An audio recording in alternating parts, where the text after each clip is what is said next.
സദാശിവസമാരംഭാം ശങ്കരാചാര്യമധ്യമാം അസ്മദാചാര്യപര്യന്താം വന്ദേ ഗുരുപരമ്പരാം. ഗുരുപാതുകാഭ്യാം സ്മരാമി നിത്യം ഉപാസ്മ്യഹം രമണതത്തുല്യദേവം. തീർത്ഥീകരം തീർത്ഥപദപ്രദർശകം പിബാമി നിത്യം ഗുരുചരണതീർത്ഥം.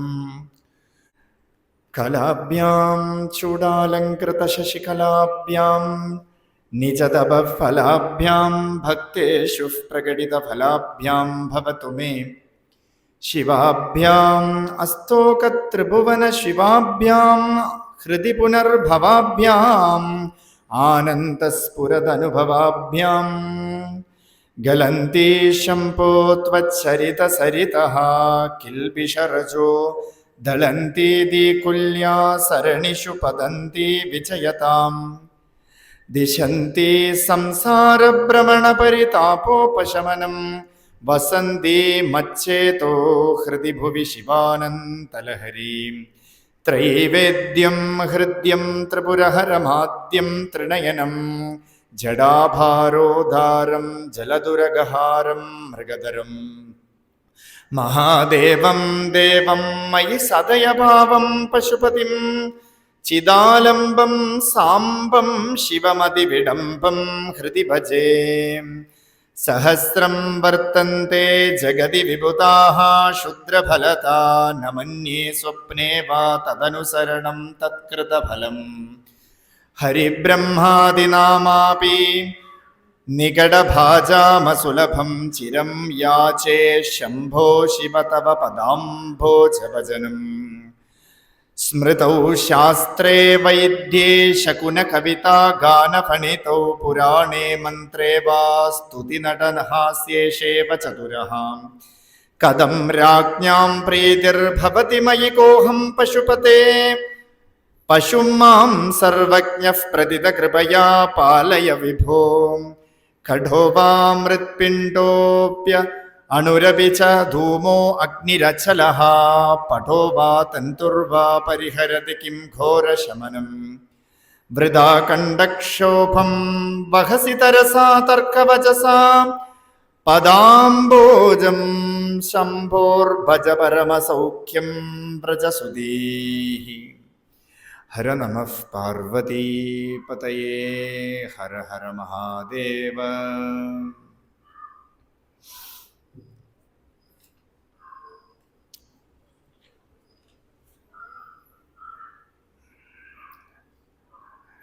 ദുഃഖനിവൃത്തിക്ക് വേണ്ടിയിട്ടാണ് നമ്മൾ വേദാന്തശ്രവണം ചെയ്യണത്. വേദാന്തത്തിന് ആരാണ് അർഹൻ? ഈ ബ്രഹ്മവിദ്യയ്ക്ക്, ഈ ഉയർന്ന വിദ്യയ്ക്ക് ആരാണ് അർഹൻ എന്ന് വെച്ചാൽ, ആർക്കാണോ ആത്യന്തികമായിട്ടുള്ള ദുഃഖം വരണോ അവർക്കാണ് വേദാന്തശ്രവണം ഉള്ളത്. ദുഃഖനിവൃത്തിക്ക് വേണ്ടിയിട്ടാണ് വേദാന്ത ശ്രവണം. അപ്പോൾ അധികാരി ആരാ എന്ന് പറഞ്ഞാൽ നമ്മൾ ഓരോരുത്തരും തന്നെയാണ്. എന്തുകൊണ്ട് ഈ വിദ്യ പ്രകാശിക്കണില്ല എന്ന് പൊതുവിൽ ഒരഭിപ്രായമുണ്ട്. കേൾക്കുമ്പം വളരെ എളുപ്പം ഞാനാണ്, തമൈവൈക്കം ജാനത ആത്മാനം, ഞാനാണ് അത്. ഈ കാണപ്പെടുന്നതെല്ലാം ആത്മാവാണ്, പക്ഷേ അനുഭവത്തിൽ വരണില്ല. അല്ലേ? എല്ലാവർക്കുമുള്ള അനുഭവമാണ്, അനുഭവത്തിൽ വരണില്ല. തത്വം കേൾക്കുമ്പോൾ ഒരു സുഖമുണ്ട്, അത് ഇവിടുന്ന് ഇറങ്ങിപ്പോയി കഴിഞ്ഞാൽ പിന്നെ ഒന്നും അനുഭവത്തിൽ വരണില്ല. എന്താന്ന് വെച്ചാൽ രമണ മഹർഷി തന്നെ അതിന് ഉത്തരം പറഞ്ഞു, നീ ദുഃഖിച്ച് പോരല്ലേ.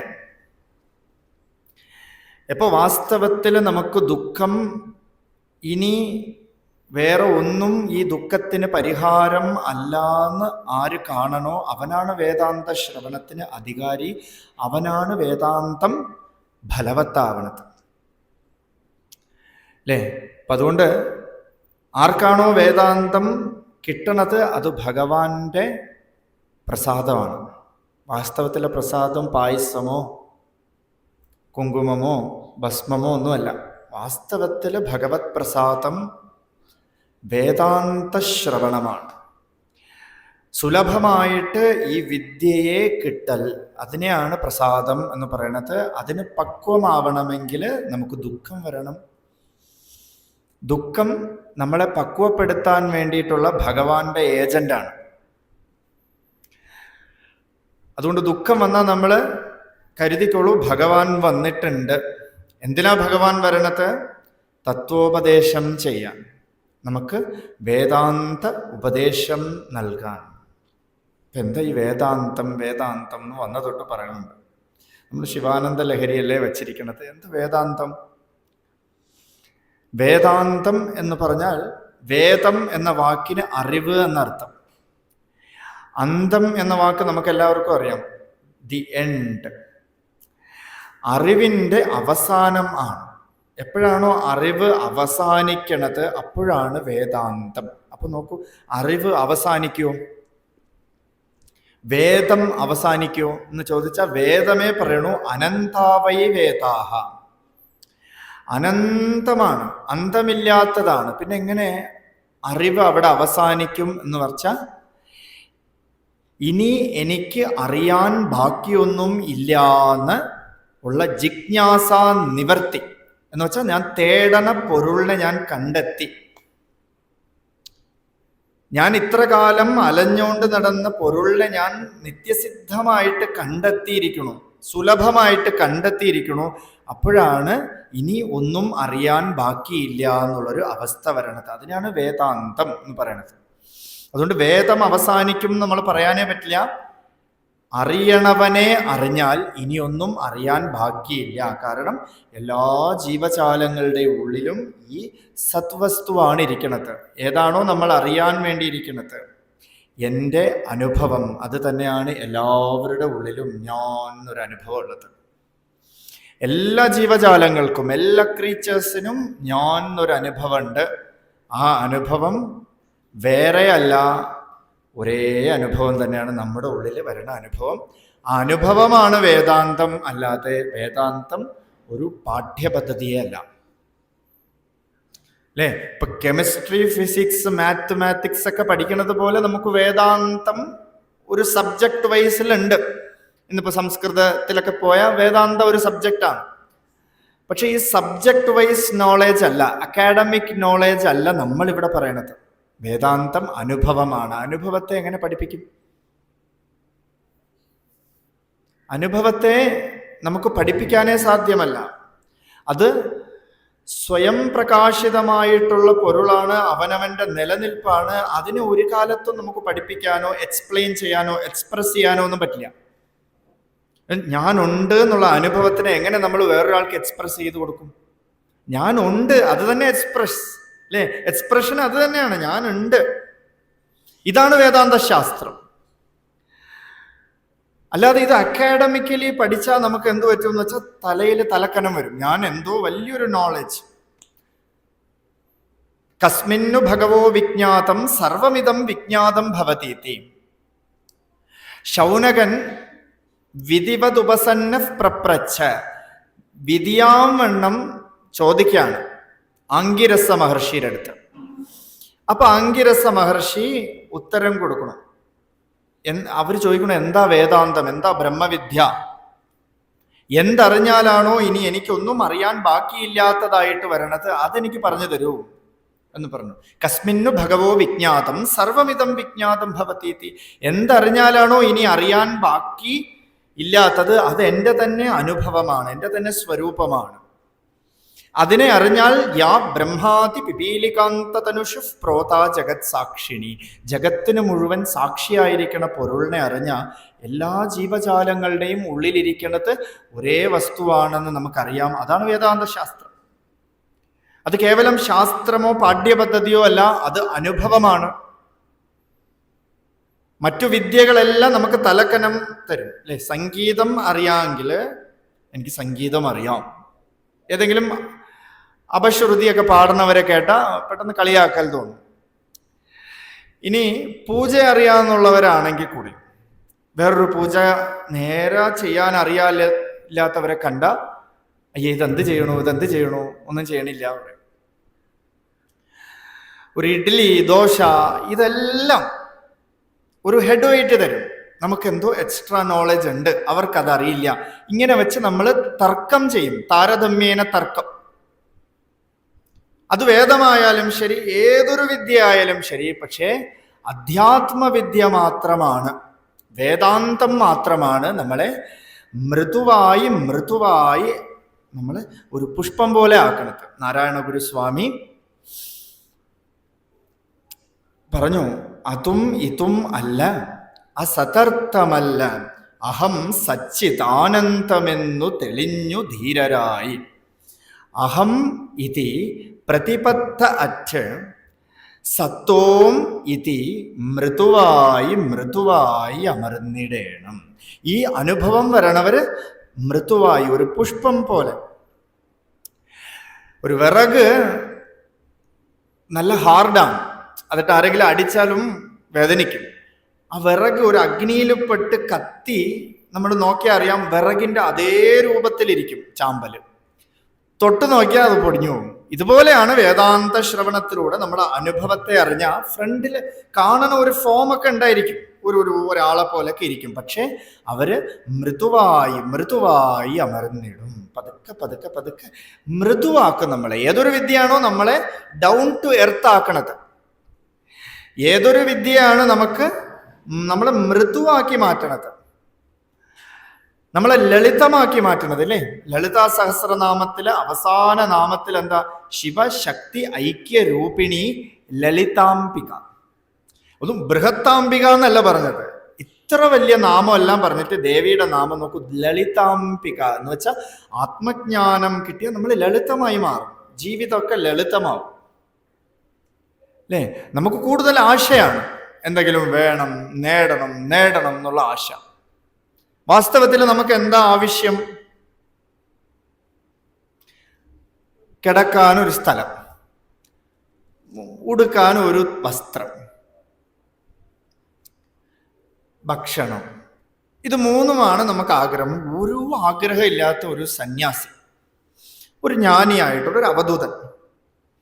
ആ അവധൂതന്റെ അടുത്ത് ഒരു നാള് ഭഗവാൻ പ്രത്യക്ഷപ്പെട്ടു. അപ്പൊ ഭഗവാൻ ചോദിക്കാണ്, നീ എന്നോട് 4 വരം ചോദിക്കണം. അപ്പൊ ഇദ്ദേഹം പറഞ്ഞു, 4 വരോ? എനിക്കൊന്നും വേണ്ട. ഇല്ലില്ല, പ്രത്യക്ഷപ്പെട്ട ഒരു നിയമമുണ്ട്, വരം ചോദിച്ചേ പറ്റുള്ളൂ, അതുകൊണ്ട് 4 വരം നീ എൻ്റെ അടുത്ത് ചോദിക്കണം. അപ്പൊ ശരി, ഇദ്ദേഹം അതിന് വഴങ്ങിക്കൊടുത്തു. എന്നിട്ട് പറഞ്ഞു, 1ാമത്തെ വരം, എനിക്ക് എപ്പോ വിശക്കണോ ഞാൻ ചോദിക്കാതെ എൻ്റെ മുമ്പിൽ അന്നം വരണം. ഇതൊരു വരം. 2, എൻ്റെ ഈ വസ്ത്രം ഇതെപ്പോ കീറിപ്പോയി ഉടുക്കാൻ പറ്റാത്ത അവസ്ഥയാകുമ്പോൾ ഞാൻ ചോദിക്കാതെ തന്നെ ആരെങ്കിലും എനിക്ക് വസ്ത്രം കൊണ്ട് തരണം. 3, ഏത് കടയുടെ തിണ്ണയിലാണ് ഞാൻ കിടന്നാലും എന്നെ ആരും ഉറക്കത്തിൻ്റെ ഇടയിൽ ഡിസ്റ്റർബ് ചെയ്ത് വിടരുത്. 4ാമത്തെ കുഴപ്പമാണ്. ഇനി 4 എന്ത് ചോദിക്കും അല്ലേ? ഭഗവാൻ എപ്പോഴും ഒരു സൈഡിൽ മായയിട്ട് തരും. ഇതുപോലെ 4ാമത്തെ ഒരു ഇതെന്ന് പറഞ്ഞാൽ മായയാണ്. അപ്പൊ എന്ത് ചെയ്യണമെന്ന് ചോദിച്ചപ്പോ, നീ ഒരു വരം കൂടെ ഉണ്ട്. എനിക്ക് 3 മതി. ഇല്ല, 1 കൂടെ ഉണ്ട്, ഇല്ലെങ്കിൽ പാസ്സാവില്ല. CA എക്സാം പോലെയാണ്, പിന്നെ 1 വരണം.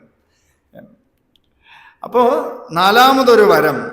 അപ്പൊ അദ്ദേഹം പറയാണ്, ഇനി ഇതുപോലെ വരം എന്ന് ചോദിച്ച് എൻ്റെ മുമ്പിൽ വരാതിരിക്കണം. ഇതൊരു വരം. അപ്പൊ 3 നമ്മളെ ബേസിക് നീഡ്സ് അല്ലേ? ഇതിനുപരി നമുക്ക് കിട്ടുന്നതെല്ലാം എന്താ? അശാന്തിക്ക് കാരണം അല്ലേ? ഭക്ഷണം വേണം, വസ്ത്രം വേണം, കിടക്കാനൊരു ഇടം വേണം.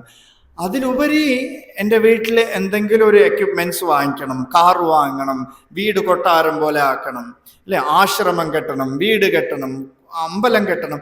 ഇതൊരു എക്സ്ട്രാ എക്യുപ്മെന്റ്സ് എല്ലാം നമുക്ക് വാസ്തവത്തിൽ ശാന്തി തരികയില്ല. കാരണം ഇതുപോലെ ഒരു ആശ്രമം തൊട്ടടുത്ത് വന്നാൽ അങ്ങോട്ടും ഇങ്ങോട്ടും ഫൈറ്റ് ആവും. എൻ്റെ ആശ്രമം വലുത്, ഈ ആശ്രമത്തിലാണ് ശരിയായ സ്വാമിയുള്ളത്, ആ ആശ്രമത്തിലാണ് ശരിയായ സ്വാമിയുള്ളത്, ഇങ്ങനെ ഫൈറ്റ് വരും. ഇനി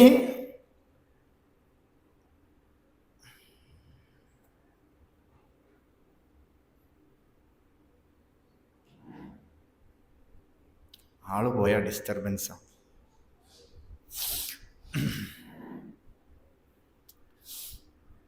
അപ്പോൾ വേദാന്ത ശാസ്ത്രം അനുഭവമാണ്. ആ അനുഭവം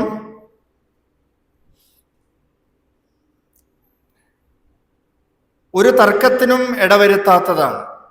ഇവിടെ ശങ്കരാചാര്യർ പറയണു, ഘടോവാ മൃത്പിണ്ഡഃ അപി അണുരപി ച ധൂമോ അഗ്നിരചലഃ.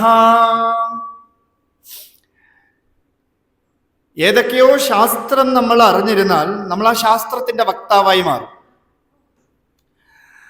അപ്പോ ഒരു ശാസ്ത്രത്തിന്റെ വക്താവായിരിക്കുമ്പോൾ ആ ശാസ്ത്രത്തിന് എതിരായിട്ട് ആരെങ്കിലും പറഞ്ഞാൽ നമുക്ക് ഹർട്ടാവും. ഏതെങ്കിലും ഒരു സ്ഥലത്ത് ജീവിച്ചിരിക്കണവർ, തിരുവനന്തപുരത്തുള്ളവർ, അപ്പൊ ഏതോ ഒരാൾ വന്നിട്ട് തിരുവനന്തപുരത്തുകാരെ തെക്കനെയും മൂർഖനെയും കണ്ട ഫസ്റ്റ് തെക്കനെ കൊല്ലണം എന്നാണ് പലയിടത്തും വടക്കിലൊക്കെ പറയണത്, അല്ലേ? അപ്പോൾ തെക്കില് ജീവിക്കണവർക്ക് ഒരു അഭിമാന വിഷയം വരും പെട്ടെന്ന് എല്ലാം. അല്ലെങ്കിൽ നമ്മൾ എന്ത് ചെയ്യും? ഞാൻ അതുപോലെ അല്ലാന്ന് കാണിച്ചു കൊടുക്കാൻ വേണ്ടി കുറെ എക്സ്പ്രഷൻസ് ഒക്കെ ഇടും.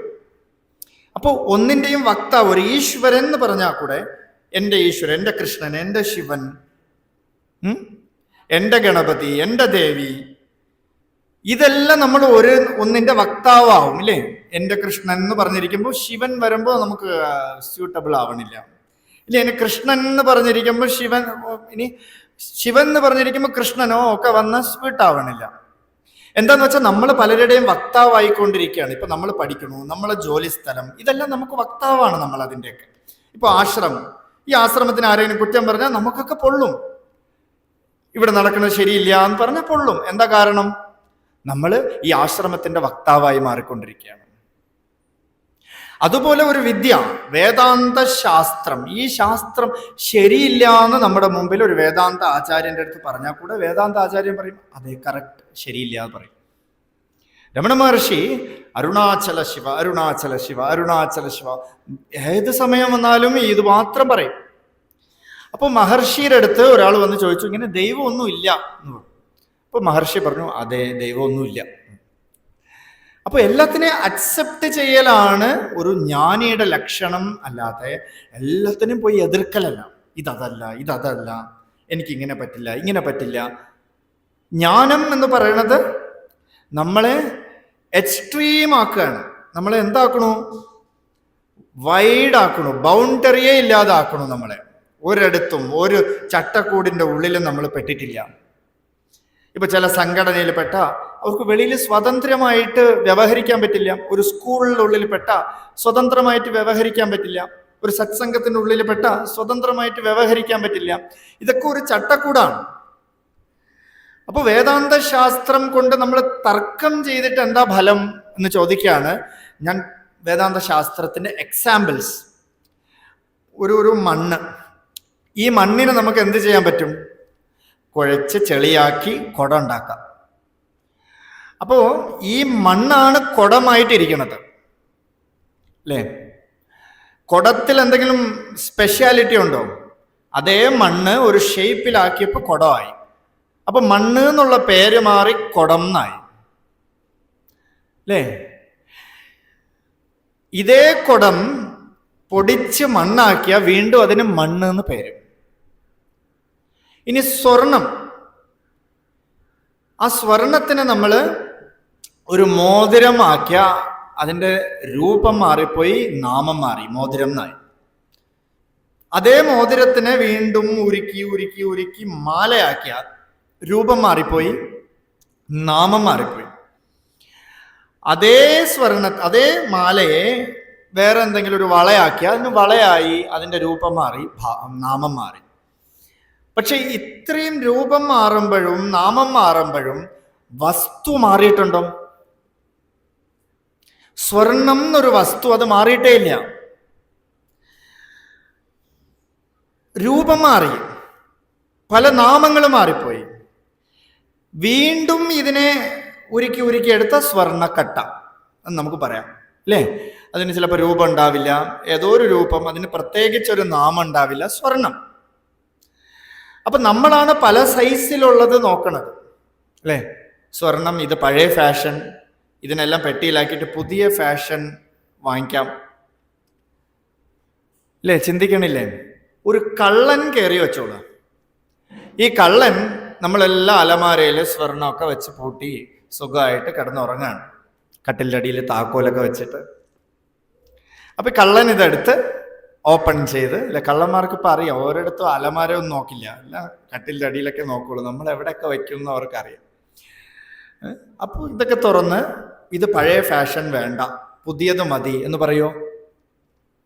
കള്ളന് പഴയതായാലും ശരി പുതിയതായാലും ശരി സ്വർണം, അവര് സ്വർണത്തെ മാത്രം കാണണം. സ്വർണത്തെ മാത്രം, വാല്യൂ ഉള്ള വസ്തുവിനെ മാത്രം കാണുമ്പോൾ നാമം രൂപമൊക്കെ മറഞ്ഞുപോയി. അല്ലേ? ഇത് ഇവിടെ ഒരു ടേബിൾ ഇരിപ്പുണ്ട്. നമ്മളിപ്പോൾ ടേബിൾ, ഇതിനറിയില്ല ഇതിന്റെ പേര് ടേബിൾ ആണെന്ന്, ഇതിനറിയില്ല ഇതിന്റെ പേര് മൈക്കാണെന്ന്. ഈ ടേബിള് ഇതേ സമയത്ത് ഒരു ആശാരി വന്ന് നോക്കിയാൽ അയാള് ഇതിലൂടെ കാണുന്നത് തടിയാണ്. ഇതേത് തടി? ഈട്ടിയാണോ തേക്കാണോ? ഇല്ലേ? ഇതെന്തു മരം? ഒരു തടി കൊണ്ടൊരു ആനയെ ഉണ്ടാക്കി വെച്ചോളൂ. നമുക്കൊക്കെ ഇത് ആനയാണ്, കുട്ടികളൊക്കെ പറയും ആനയെ കഴിക്കൂ എന്നൊക്കെ പറഞ്ഞ് ഇങ്ങനെ കാണിക്കും. പക്ഷെ ആ തടി ഒരു മേസ്ത്രിയോ ആശാരി വന്ന അത് ഏതോ റോസ് തടിയോ റോസ് വുഡോ ഈട്ടിയോ തേക്കോ ഒക്കെ. അപ്പോൾ ഏതോ ഒരു വസ്തു ആയിട്ട് അതിനെ കാണുമ്പോൾ ആന മറഞ്ഞു പോയി, അല്ലെ? തടിയായിട്ട് കാണുമ്പോൾ ആന മറഞ്ഞു പോയി, ആനയായിട്ട് കാണുമ്പോൾ തടി മറഞ്ഞു പോയി. ഈശ്വരൻ ഒരു കല്ല്, ഒരു പ്രതിമ. കല്ല് എന്ന് നമ്മൾ കാണാതെ അതിനെ ഈശ്വരനായിട്ട് കാണുമ്പോൾ കല്ല് മറഞ്ഞു പോയി. ആർക്കെങ്കിലും പോയിട്ട് ഇത് കല്ലാണ് പറയുമ്പോൾ തോന്നണതല്ലാതെ ആർക്കെങ്കിലും ഇത് കല്ലാണ് ഞാൻ പ്രാർത്ഥിക്കണതെന്ന് തോന്നണുണ്ടോ? എല്ലാ ദിവസവും അമ്പലത്തിൽ പോകുമ്പോൾ ഇത് കല്ലാണ്, ഞാൻ കല്ലിൻ്റെ അടുത്ത് പ്രാർത്ഥിക്കുകയാണ്. ഇല്ല, ഭഗവാന്റെ അടുത്ത് പ്രാർത്ഥിക്കണമെന്ന് തോന്നുന്നു. എന്താ? ഭഗവാനെ കല്ലിലെ ഭഗവാനായിട്ട് കണ്ടപ്പോൾ എന്തുപോയി? കല്ല് മറഞ്ഞു പോയി. ഇല്ലേ? മറഞ്ഞു പോയോ? ആർക്കറിയാം? അതുപോലെ ഓരോന്നില് ഒരു വസ്തുവാണ്, അല്ലെ? മണ്ണില് കുടം വന്നപ്പോൾ മണ്ണ് മറഞ്ഞു പോയി. മണ്ണ് എന്ന് നമുക്ക് പറയാൻ പറ്റില്ല, പക്ഷെ ഫലം എന്താ? ഉള്ളതെന്താ? മണ്ണ്. ആന നിൽക്കണു, മരത്തിൽ മറയുന്നത് മാമതൈ ആനൈ, മനത്തിൽ മറയുന്നത് മാമതൈ ആനൈ. ഒരു സിദ്ധൻ പാടി, മരത്തിൽ മറയുന്നത് മാമതൈ ആനൈ. അത് മരം എന്ന് കണ്ടപ്പോൾ ആന പോയി, അത് മറഞ്ഞു പോയി. എങ്ങനെയാ മരം എന്ന് കണ്ടത്? എൻ്റെ മനസ്സിൽ അത് മരം എന്ന് തോന്നി. ഇനി മരത്തിൽ ആനയെ കൊത്തിയെടുത്തപ്പോൾ ഇത് ആന എന്ന് പറയും. ഒരു ചെറിയൊരു ആനയെ ഉണ്ടാക്കിയിട്ട് കുട്ടികളുടെ അടുത്ത് കാണിച്ചാൽ അത് മരം എന്നവർ പറയില്ല, ആന എന്ന് പറയും. ഏതോ കൃഷ്ണന്റെ വിഗ്രഹം കാണിച്ച സ്വാമി എന്ന് പറയും. അല്ലേ? ഇപ്പൊ നമ്മളെ പോലെ ഒരു രൂപം, ഇപ്പൊ സ്വാമിയുടെ രൂപം അവിടെ ഉണ്ടാക്കി വെച്ചിരിക്കണു, സ്വാമി എവിടെ ഇതായിരിക്കണു എന്ന് പറയും. ആ സ്വാമിയാണോ? ഇല്ല, ഏതോ മണ്ണ് കൊണ്ടോ എന്തോ കൊണ്ട് ഉണ്ടാക്കി വെച്ചിരിക്കണു, അല്ലെ? സിമെന്റ് കൊണ്ടോ എന്തൊക്കെ ഉണ്ടാക്കി വെച്ചിരിക്കണു. അപ്പൊ ഈ വസ്തുവിനെ പറഞ്ഞിരുന്നിട്ട് എന്താ ഫലം? ഞാൻ ശരീരമാണ്, ഞാൻ ആത്മാവാണ്, ഞാൻ മനസ്സാണ്. ഇതിന്റെ വക്താക്കളായിട്ട് എന്താ ഫലം? എന്തെങ്കിലും ഫലമുണ്ടോ? ഞാൻ ശരീരമാണെന്ന് പറഞ്ഞാൽ എന്ത് ഫലം? ഒരു ഫലമില്ല. ഞാൻ ആത്മാന്ന് തന്നെ പറഞ്ഞിരുന്നു. ചിലരൊക്കെ ഇപ്പം സ്റ്റഡി ക്ലാസ്സിനൊക്കെ പോയിട്ട് ഇപ്പൊ ഇവിടെ ഇരിക്കുന്നവരത്തൊക്കെ ആരെങ്കിലുമൊക്കെ ഏതെങ്കിലും ഒരു സ്വാമി വന്നിട്ട് ചോദിക്കും നിങ്ങൾ ആരാണെന്ന് ചോദിച്ചാൽ ആത്മാന്ന് സഡൻലി ഉത്തരം പറയും. നിങ്ങൾ ഒരു ധാരാളം ക്ലാസ് കേട്ടതുകൊണ്ട് നിങ്ങൾ പറയും ആത്മാ. പക്ഷെ അനുഭവം എവിടെ? ഞാൻ ആത്മാവാണെന്ന് ഒരു ഇന്റലക്ച്വലി, ഒരു പുസ്തകജ്ഞാനം കൊണ്ട് നമുക്ക് അറിയാൻ പറ്റില്ല. ആത്മാ എന്ന് പറയുന്നത് കേവല അനുഭവമാണ്, അത് അനുഭവമണ്ഡലമാണ്. ആ അനുഭവമണ്ഡലത്തിനെ എടുത്തിട്ട് ഞാൻ ഇതാണ്, ഞാൻ അതാണ്, ഞാൻ അഗ്നിയാണ്, ഞാൻ ധൂമമാണ്, ഞാൻ വസ്ത്രമാണ്, ഇല്ല ഞാൻ നൂലാണ്. ഓരോ ശാസ്ത്രം പറയുന്ന എക്സാമ്പിൾ എടുത്തു വച്ചിട്ട് കിം ഘോരശമനം. യമൻ വന്നാൽ എന്ത് ചെയ്യും? മരണം മുമ്പിൽ വരുന്നു. അപ്പൊ നമ്മൾ എന്ത് ചെയ്യും? ഞാൻ അതാണ്, ഞാൻ ഇതാണ്, ഞാൻ വസ്ത്രമാണ്, ഞാൻ ഇതാണ്, ഞാൻ മണ്ണാണ്, കുടമാണ്. ഒന്നും പറഞ്ഞിട്ട് കാര്യമില്ല. അപ്പോ ഇങ്ങനെ ചിലർ വേസ്റ്റ് ചെയ്യും ടൈം. ഡോക്ടർ പഠിച്ചവർ ഇതിനെപ്പറ്റി പറയും, ഇനി എഞ്ചിനീയർ പഠിച്ചവർ ഇതിനെപ്പറ്റി പറയും, ഹോമിയോപ്പതി, ആയുർവേദം, രണ്ട് തമ്മിൽ ഡിബേറ്റ്. ഗീത ഉള്ളതാണോ ഗീത ഇല്ലാത്തതാണോ? എന്താ ഈ ഡിബേറ്റ് കൊണ്ട് ഫലം? ഇത് ആരെ അറിയിച്ചിട്ട് നമുക്ക് എന്താ ഫലം? അല്ലേ? വെളിയിൽ മുഴുവൻ ഡിബേറ്റ്സ് വെച്ചിരിക്കുകയാണ്. ഈശ്വരൻ ഉണ്ട്, ഈശ്വരൻ ഇല്ല. ഒരു ടീം രണ്ടിടത്തും ഈശ്വരനില്ല, രണ്ടും ചെയ്യിക്കുന്നത് ഈശ്വരനാണ്. ഈശ്വരൻ ഇല്ല എന്ന് പറയുന്ന ആൾക്കും മൈക്ക് കൊടുക്കുന്നത് ഈശ്വരനാണ്, സംസാരിക്കാനുള്ള ശേഷി. യത് വാചോന വാചം, എന്തുകൊണ്ടാണോ സംസാരിക്കുന്നത് അത് ഈശ്വരൻ ഉള്ളത് കൊണ്ടാണ്. ഈശ്വരൻ ഇല്ല എന്ന് പറയണവനും സംസാരിക്കുന്നത് ഈശ്വരൻ ഉള്ളത് കൊണ്ടാണ്. അത് അനുഭവമാണ്. അതിനെ നമുക്ക് എങ്ങനെ ടീച്ച് ചെയ്യാം? അത് പറഞ്ഞിട്ട് എന്താ ഫലം? തർക്കിച്ചിട്ട് എന്താ ഫലം? വെറുതെ കണ്ടക്ഷോഭം. കണ്ടക്ഷോഭം എന്ന് പറഞ്ഞാൽ പിന്നെ ചൂടുവെള്ളം, തുളസി ഇട്ടൊക്കെ കുടിക്കേണ്ടി വരും. ഒരു ഫലമില്ല. ഇപ്പൊ ചിലർ പറയും കോഴി കഴിക്കണോ? അവരും ആ പോറ്റി കോഴി കഴിക്കണമെന്ന് അയാൾ ചെയ്യാൻ പാടുണ്ടോ? പറയണ ആളിത് 3 നേരം കഴിച്ചിട്ടായിരിക്കണത്. അതിപ്പോ കോഴി കഴിച്ചിട്ട് അമ്പലത്തിൽ കയറിയാലും ശരി, പറയണോണ്ട് ആർക്കും ഒന്നും ഒരു വിരോധം തോന്നരുത്. കോഴി കഴിച്ചിട്ട് അമ്പലത്തിൽ കയറിയാലും കോഴി കഴിച്ചിട്ട് അമ്പലത്തിൽ കയറാതിരുന്നാലും രണ്ടുപേർക്കും ഒരേ പാപമേ ഉള്ളൂ. ആരൊക്കെ നോൺ വെജിറ്റേറിയൻ കഴിക്കണോ, ആരൊക്കെ ഒരു ജീവിയെ, ഒരു ജന്തുവിനെ ഇല്ലാതാക്കി കഴിക്കണോ, അവൻ അമ്പലത്തിൽ പൂജിക്കണവനായാലും ശരി, അവൻ പൂജയ്ക്കോ ഒന്നും പോകാത്തവനായാലും ശരി, രണ്ടുപേർക്കും തുല്യ പാപം തന്നെയാണ്. രണ്ടുപേരും ചെയ്തത് ഒരേ പാപം തന്നെയാണ്. പക്ഷെ തുല്യ ഫലം വേണമെന്ന് വിചാരിക്കുക ചെയ്യരുത്. തുല്യ ഫലം ഒരിക്കലും ഇല്ല. നമ്മൾ കരുതുന്നത് തുല്യ ഫലം വേണമെന്ന്. ഇപ്പൊ മിലിറ്ററി ഓഫീസേഴ്സൊക്കെ അതിർത്തിയിൽ നിന്നിട്ട് അപ്പുറത്തെ ജവാന്മാരൊക്കെ കടകടാന്ന് വെടിവെക്കും. ഒരു 10 പേര് മരിച്ചു എന്ന് വെച്ചോളാം.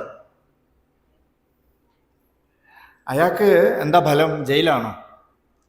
അയാൾ ഒരാളെ കൊന്നതാണ്.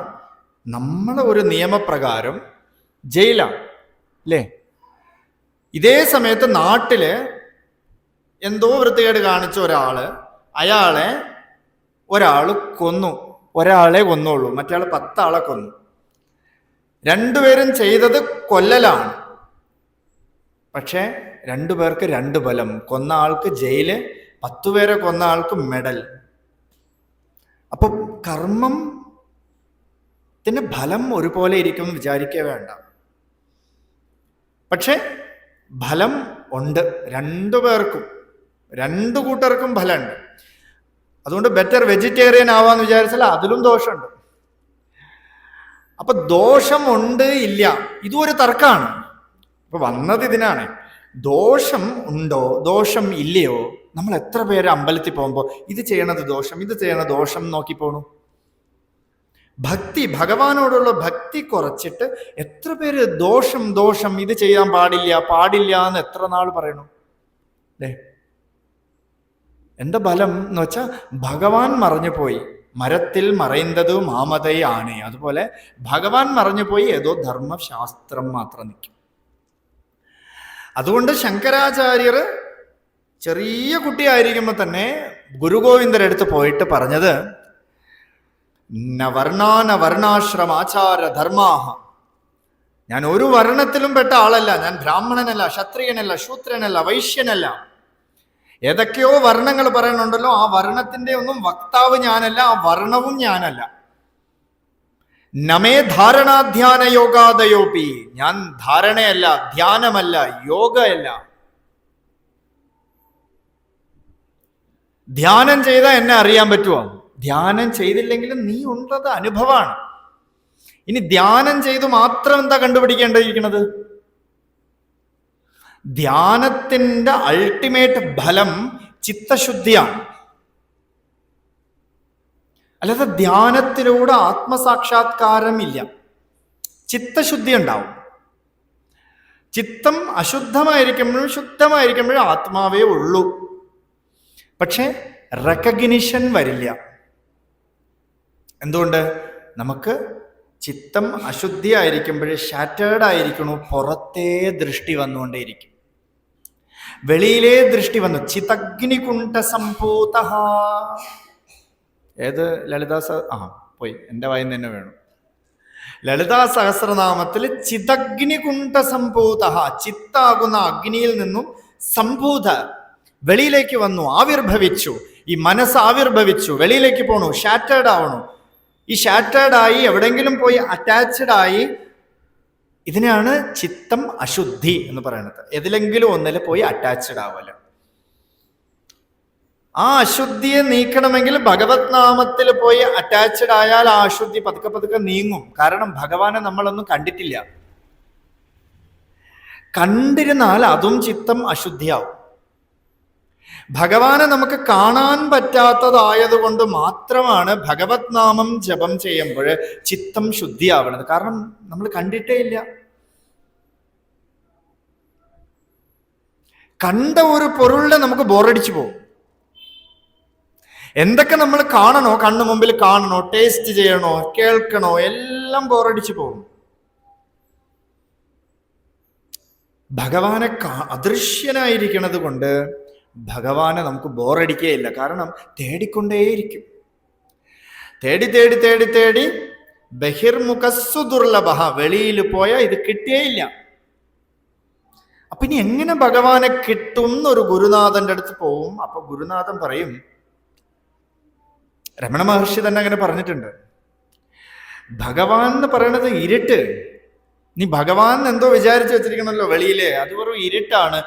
നീ സ്വയം പ്രകാശിതമായ പൊരുളാണ്.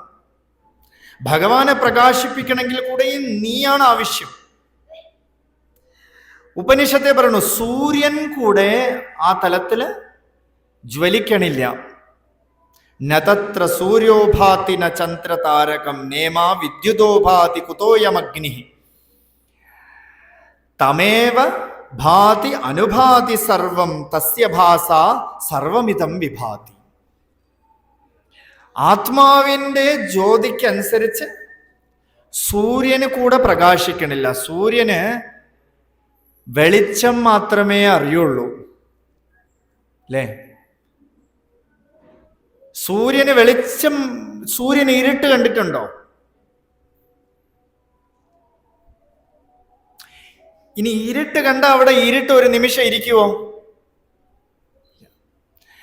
ഇനി ഇരുട്ട്, രാത്രി ദേവത പ്രജാപതിയുടെ അടുത്ത് പോയിരിക്കുകയാണ്, എനിക്ക് സൂര്യനെ കാണണം.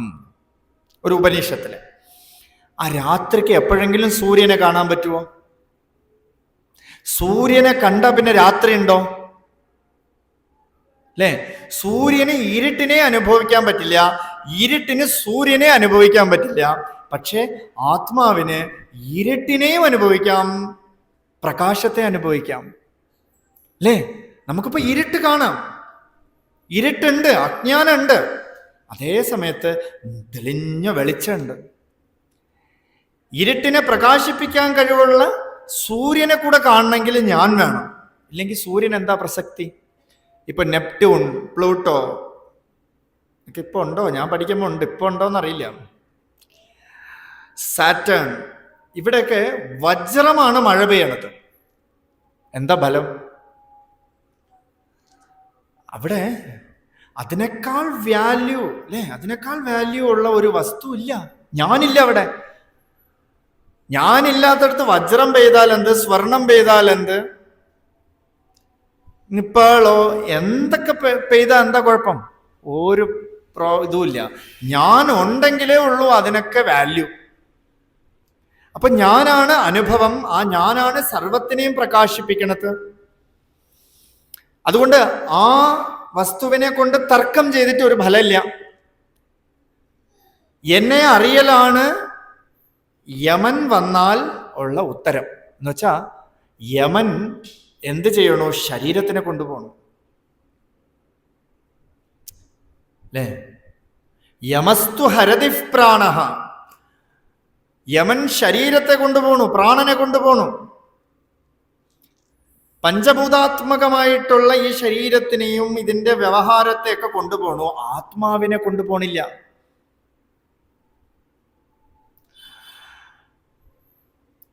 അപ്പൊ ആത്മാവാണ് ഞാൻ, സ്വയം പ്രകാശിതമായ പൊരുളാണ് ഞാൻ ഉള്ള അറിവ്, അതാണ് അനുഭവം. ആ അനുഭവം ആർക്ക് വരണോ? മറ്റു വസ്തുക്കളെല്ലാം പോയി. ഞാൻ ആത്മാന്ന് കണ്ടപ്പോ ശരീരം പോയി, മനസ്സ് പോയി. പരത്തെ മറൈത്തത് പാർമുതൽ ഭൂതം, പരത്തിൽ മറൈന്തത് പാർമുതൽ ഭൂതം. പരം എന്ന് പറഞ്ഞാൽ ഈ പരവെളിച്ചം, ആത്മാവിൻ്റെതായിട്ടുള്ള പരമാത്മമായിട്ടുള്ള വിദ്യ, ആ പരമാത്മമായിട്ടുള്ള വെളിച്ചം, ആ വെളിച്ചം വന്നപ്പോഴ് പഞ്ചഭൂതാത്മകമായിട്ടുള്ള പാരെന്ന് വെച്ചാൽ എന്താ? ആകാശം അല്ലേ? അപ്പോ ആകാശം മുതലായ പഞ്ചഭൂതങ്ങളൊക്കെ മറന്നുപോയി എന്ന് വെച്ചാൽ ഈ ശരീരം മറഞ്ഞുപോയി. ആത്മജ്ഞാനം വന്നപ്പോഴേ, ആത്മാവിന്റെ അനുഭവം വന്നപ്പോഴേ ശരീരം മറഞ്ഞുപോയി. ശരീരത്തിന്റെ അനുഭവം വന്നപ്പോൾ ആത്മാ അനുഭവം മറഞ്ഞുപോയി, അനുഭൂതി മറഞ്ഞുപോയി. അപ്പോ രണ്ടു വെള്ളത്തിൽ ശരീരം ആണ് ആത്മാ ആണ് അങ്ങനെ പറഞ്ഞിട്ട് കാര്യമില്ല. ഒന്നിൽ ഫിക്സ് ചെയ്യുക, ഞാൻ ആത്മാ എന്ന് വിചാരം ചെയ്തോളുക, എനിക്കൊരു കേടുമില്ല. ഉന്നൈ നീ തെരിന്തിൻറാകിൽ ഉനക്കോർ കേടുമില്ലേ. നമ്മൾ അറിഞ്ഞില്ലെങ്കിൽ വലിയ നഷ്ടമാണ്. നമ്മൾ അറിഞ്ഞാൽ പിന്നെ ഒരു കേടുമില്ല. കാരണം എനിക്ക് കേടുവരണ പൊരുളേ അല്ല ഞാൻ, ഒരു കാലത്തും നശിക്കണ പൊരുളേ അല്ല ഞാൻ. ഇതിനെ അറിയാതെ, ഇതിനെ ഇന്റലക്ച്വലി വെച്ച് സ്പിരിച്വാലിറ്റി കൂടെ തർക്കത്തിന് വേണ്ടിയിട്ടൊക്കെ എടുത്താൽ എൻ്റെ മതം നല്ലത്, നിന്റെ മതം ചീത്ത, എൻ്റെ സ്വാമി നല്ല സ്വാമി, നിന്റെ സ്വാമി അത്ര ശരിയില്ല, ഈ തർക്കം കിം ഘോര ശമനം, ഒരു ശമനം തരില്ല. ഒരു മൃത്യുവില് സഫർ ചെയ്തുകൊണ്ടേയിരിക്കും അല്ലേ? എൻ്റെ മതത്തിന്റെ വക്താവായിട്ടൊന്നും കാര്യമില്ല. ഞാൻ എന്താണോ എൻ്റെ മതം പറയണത്, എന്തൊരു അനുഭൂതിയാണോ വേദം പറയണത്, ആ അനുഭൂതിയിൽ ഇരിക്കലാണ് അധ്യാത്മം. അതാണ് വേദാന്തം. വേദാന്തം എന്ന് പറയുന്നത് നമ്മളെ തന്നെ, ഇപ്പൊ നിങ്ങളൊക്കെ ഇരുന്ന് കേൾക്കുന്നത് നമ്മളെ തന്നെയാണ്. നിങ്ങളിനി നാളെ മനനം ചെയ്ത് കണ്ടുപിടിക്കാൻ പോണതും നിങ്ങളെ തന്നെയാണ്. നിധിധ്യാസനം ചെയ്ത് നിങ്ങൾ അനുഭൂതി രസത്തിൽ ഇരിക്കാൻ പോണതും നിങ്ങളുടെ അതേ സ്വരൂപത്തിൽ തന്നെയാണ്. അതുകൊണ്ട് കേൾക്കാൻ വരുന്നത് ഏതോ ഈശ്വരന്റെ കഥയോ കൃഷ്ണന്റെ കഥയോ ഒന്നുമല്ല, നമ്മുടെ തന്നെ കഥയാണ്. ആ നമ്മുടെ തന്നെ കഥയാണ് വേദാന്തം. നമ്മളിലേക്ക് തിരിക്കലാണ്, നമ്മുടെ ഉൾമുഖപ്പെടുത്തലാണ്. നമ്മളെ ഉൾമുഖപ്പെടുത്താതിരിക്കാൻ കാരണം ആശയാണ്, ആഗ്രഹമാണ്. ആഗ്രഹമാണ് നമ്മളെ വെളിയിലേക്ക് ഷാറ്റർ ചെയ്യിപ്പിക്കുന്നത് അല്ലേ? നമ്മൾ വെളിയിലേക്കുള്ള ഓട്ടം മുഴുവൻ ഈ ആഗ്രഹമാണ്. അതുകൊണ്ട് തന്നെ ഒരു സിദ്ധൻ പറഞ്ഞിരിക്കുന്നു, ആശയെ അറിമിൻ, ആശയെ അറിമിൻ. ആശയെ ഇല്ലാതാക്കിക്കൊണ്ടുവരിക അല്ലെ? 90 വയസ്സായാലും ആശ തീരെയില്ല.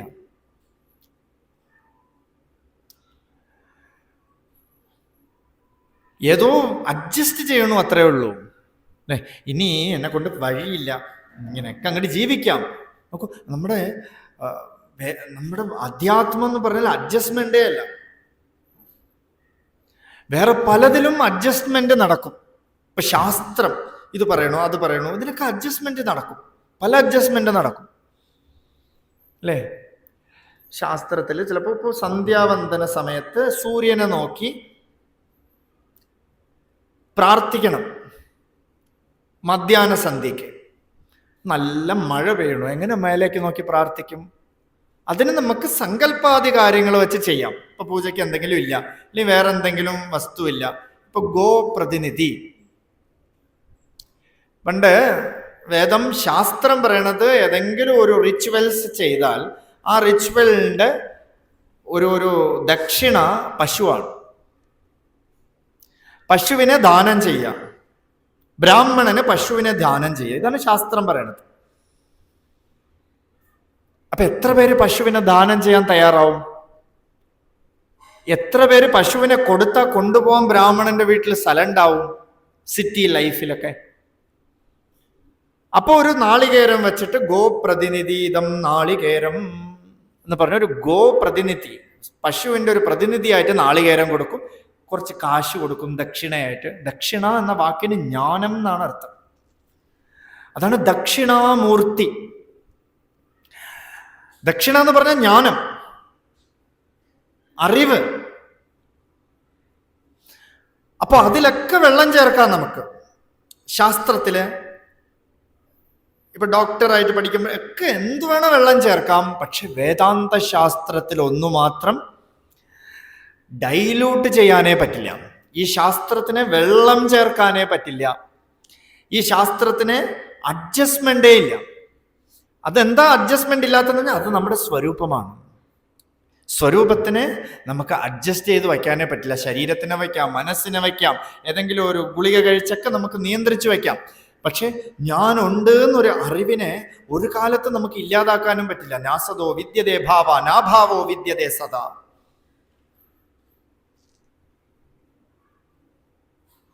അതൊരു കാലത്തും ഇല്ലാതിരുന്നിട്ടുമില്ല. മുമ്പും ഇരുന്നത് അതാണ്, ഇപ്പൊ ഇരിക്കുന്നത് അതാണ്, നാളെ ഇരിക്കാൻ പോണതും അതാണ്.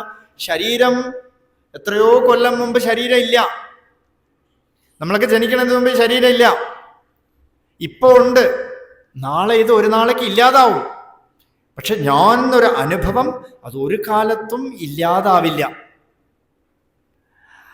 ആ ഇല്ലാതാവാത്ത പൊരുളിനെ അറിയണമെങ്കിൽ നമുക്ക് എന്തു വേണമെന്ന് വെച്ചാൽ ഭഗവത് പാദാംബോജത്തിൽ പോയി വീഴണം. ഭഗവാന്റെ കാൽക്കൽ പോയി ശരണാഗതി ചെയ്യണം. എന്താ ശരണാഗതി എന്ന് പറഞ്ഞാൽ എൻ്റെ ബർഡൻ മുഴുവൻ ഭഗവാന് അർപ്പണം ചെയ്യാം. ഞാൻ ഇതുവരെ ചുമന്നുകൊണ്ട് നടന്ന ഭാരത്തെ മുഴുവൻ ഭഗവാന് അർപ്പണം ചെയ്യാം, പ്രതിഷ്ഠ ചെയ്യാം. അതാണ് സന്യാസം എന്ന് പറയുന്നത്. സമ്യക് ന്യാസം. ന്യാസം എന്ന് പറഞ്ഞ പ്രതിഷ്ഠ എന്നർത്ഥം. ഒരു ഓർഡർലി അംഗന്യാസം എന്നൊക്കെ പറഞ്ഞ് പൂജയിലുണ്ട്. ഓരോ അംഗത്തില് കേശവ, നാരായണ, മാധവ, ഗോവിന്ദ, വിഷ്ണു, മധുസൂദന, ത്രിവിക്രമ, വാമന, ശ്രീധര, ഋഷികേശ, പത്മനാഭ, ദാമോദര. അംഗന്യാസം. ഓരോ അംഗത്തില് ഭഗവാനെ പ്രതിഷ്ഠിക്കണം. ഇതുപോലെ നമ്മുടെ ബർഡൻ മുഴുവൻ ഭഗവാനിൽ കൊണ്ട് പ്രതിഷ്ഠിച്ചിട്ട് we get free. That is സമ്യക് ന്യാസം, സന്യാസം. അതൊരുത്തൻ ഗൃഹസ്ഥനായിട്ടിരുന്ന് ചെയ്താൽ കൂടെയും അവന് സന്യാസമുണ്ട്. അതിനാണ് ഭഗവത് പാദാൽ ശങ്കരാചാര്യർ പറഞ്ഞിരിക്കുന്നത് ജ്ഞാനം സന്യാസ ലക്ഷണം എന്ന് പറഞ്ഞു. ജ്ഞാനമാണ് സന്യാസത്തിന്റെ ലക്ഷണം, ഇല്ലാതെ കാവ്യല്ല, വേറൊന്നുമേ അല്ല. സന്യാസത്തിന് ലക്ഷണം ജ്ഞാനമാണ്. അപ്പൊ ഭഗവത് പാദത്തിൽ കൊണ്ട് സമർപ്പിക്കണം. പോൾ ബ്രണ്ടൻ എന്നൊരു വലിയൊരു എഴുത്തുകാരൻ ഇപ്പൊ ജർമ്മനിലൊക്കെ പോയി, അവര് കൂടുതലും രമണ മഹർഷിയെ വെളി ലോകത്ത് എല്ലാവരും അറിയാൻ ഈ പോൾ ബ്രണ്ടൻ എന്നുള്ള എഴുത്തുകാരിൽ നിന്നാണ്. അപ്പൊ പോൾ ബ്രണ്ടൻ ഒരു നാള് ഭഗവാന്റെ അടുത്ത് ചോദിക്കുകയാണ്, ഭഗവാനെ, should I give up my all possessions? ഞാൻ എല്ലാം, എൻ്റെ ബർഡൻ, എൻ്റെ പൊസഷൻസ് എല്ലാം, എൻ്റെ അംഗീകാരം, എൻ്റെ എല്ലാം ഞാൻ പോയി വിടട്ടെ, വിഡ്രോ ചെയ്യട്ടെ എന്ന് ചോദിച്ചു. അപ്പൊ ഭഗവാൻ പറഞ്ഞു, ദ പൊസസർ ടു എന്ന് പറഞ്ഞു. എന്നുവെച്ചാൽ ആരാണോ ഇതിനൊക്കെ വിഡ്രോ ചെയ്യണമെന്നൊരു ഭാവത്തിലിരിക്കണത് അവൻ കൂടെ പോണം. അവനും പോയാൽ മാത്രമേ അല്ലേ ആ വിറകിന്റെ തന്മയായിട്ടുള്ള ഹാർഡ്നെസ് മുഴുവൻ അഗ്നിയിൽ വീണ് വിന്തൊരുകി പോയാൽ മാത്രമേ അത് അഗ്നിയിൽ നിന്നും അന്യമല്ലാതെ ആവുകയുള്ളൂ. ഇല്ല, ഞാൻ കത്തില്ല എന്ന് പറഞ്ഞിരുന്ന അഗ്നി ഒരു സൈഡിൽ കത്തും, ഇത് കത്താതിരിക്കും. അപ്പൊ ഭഗവത് പാദാംബോജ ഭജനം, ശംഭോർഭജ പരമസൗഖ്യം വ്രജസുധീ. അതുകൊണ്ട് ഭഗവാനെ, ആ പരമാനന്ദത്തെ എനിക്ക് തരൂ, വേദാന്തമാകുന്ന അനുഭവത്തെ എനിക്ക് തരൂ ഭഗവാനെ. ഈ തർക്കമൊന്നും എനിക്ക് വേണ്ട. ഈ തർക്കം എനിക്ക് താപം ഉണ്ടാക്കി തരും. അല്ലേ? ആരുടെങ്കിലും പോയി തർക്കിച്ചാൽ നോക്കിയാൽ പിന്നെ നമ്മൾ വീട്ടിൽ പോയി ഗൂഗിൾ എൻസൈക്ലോപീഡിയ പോയി നോക്കണം, ഞാൻ പറഞ്ഞത് ശരിയാണോ തെറ്റാണോ. എന്നിട്ട് നാളെ എന്തെങ്കിലുമൊക്കെ കലർത്തിയിട്ട് ഇതിങ്ങനെ പറഞ്ഞു എന്ന് പറയും. ഇത് ഈ ഒരു സാഹചര്യത്തിൽ വെച്ച് പറഞ്ഞത്. എന്തിനാ ഇത്? ആരെങ്കിലും തർക്കിക്കട്ടെ, തർക്കിച്ചോണ്ട് പോട്ടെ. ഈശ്വരനില്ല, വേണ്ട. എന്തിനാ നമ്മൾ തെളിവ്? കൃഷ്ണനില്ല, ഇല്ലേ, വേണ്ട, നല്ല കാര്യം. നീ ഉണ്ടോ? നീ ഉണ്ടല്ലോ. ഭഗവാൻ ഇല്ല എന്ന് പറയാം, ബാക്കി ആർക്കും ഇല്ല എന്ന് പറയാം. നീ ഉണ്ട്. ആ നീ ആരെന്ന് അറിയൂ. ഉള്ള പൊരുളിനെ അറിയൂ. നമ്മുടെ മുമ്പിൽ കിട്ടാത്ത പൊരുളിനെ തേടണു നമ്മൾ. ഈശ്വരനെ നമുക്ക് കിട്ടിയിട്ടേ ഇല്ല. എവിടെയോ ഉണ്ട്, വൈകുണ്ഠത്തിലുണ്ട്, കൈലാസത്തിലുണ്ട് എന്ന് പറഞ്ഞ് നമ്മൾ തേടണു. വണ്ടി എടുക്കണു, സ്കൂട്ടർ എടുക്കണു, ടൂർ ബുക്ക് ചെയ്യണു, വൈകുണ്ഠത്ത് പോകണു, കൈലാസത്ത് പോകണു, ഭൂലോക വൈകുണ്ഠത്തിൽ പോകണു, അമ്മൂക്കാംബികയിൽ പോകണു. എവിടേക്കോ പോകണു, ഈശ്വരനെ കിട്ടണേ ഇല്ല. തിരിച്ച് കരഞ്ഞോണ്ട് മേന്ന് കരഞ്ഞോണ്ട് വരണു. ഉള്ള പൊരുളിനെ അറിയൂ. ഇല്ലാത്തതിനെ എന്തിനാ അറിയാൻ നോക്കണത്? ഉള്ള പൊരുളിനെ അറിഞ്ഞാൽ അത് തന്നെയാണ് ഈശ്വരത്വം. വെളിയിൽ പോയി നമ്മൾ തേടണമെന്നും ഈശ്വരനെ അല്ല. അത് കുറച്ച് നാളേക്ക് മിന്നാമിനിങ്ങിനെ പോലെയാണ്. കാണുമ്പോൾ എന്തോ ഉണ്ടെന്ന് വിചാരിക്കും, ഒന്നുമില്ല. അതിൻ്റെ ആയുസ് കൂടെ 24 മണിക്കൂറോ അത്രയൊക്കെ ഉള്ളൂ, ഒരാഴ്ച കൂടുതലൊന്നുമില്ല. അപ്പൊ നമ്മൾ നിത്യനിരന്തരമായിട്ട് പ്രകാശമാനമായിട്ടുള്ള പൊരുളിൽ പോയി സറണ്ടർ ആവുക, ഈശ്വരനിൽ പോയി സറണ്ടർ ആവുക, അധ്യാത്മം ആത്മാവിൽ പോയി സറണ്ടർ ആയ നമുക്ക് കിട്ടേണ്ടതെല്ലാം കിട്ടും. അനന്യാൻ ചിന്തയന്തോമ തേ ജനാഹ പര്യുപാസത്തെ തേഷാം നിത്യാഭിയുക്തായാം യോഗക്ഷേമം വഹാമ്യഹം. വളരെ ബ്യൂട്ടിഫുൾ ശ്ലോകം ഭഗവാൻ പറയാണ്. അനന്യാൻ ചിന്തയന്തോ മാ. അതിൽ നോക്കിയാൽ കിട്ടില്ല. ഭഗവത്ഗീതയിൽ ഭഗവാന്റെ ഉപദേശമാണ്. അന്യത്തിനെ കുറിച്ച് ചിന്തിക്കാതെ ഇരിക്കുക. തേ ജനാഹ പര്യുപാസതേ. അന്യത്തിനെ കുറിച്ച് ചിന്തിക്കാതെ എന്നെ നീ അന്യമായിട്ട് കാണാതെ നിന്റെ തന്നെ സ്വരൂപമായിട്ട് നീ കണ്ട് എന്നെ ഉപാസിച്ചാൽ തേ ജനാഹ പര്യുപാസതേ തേഷാം നിത്യാഭിയുക്തായാം യോഗക്ഷേമം വഹാമ്യഹം.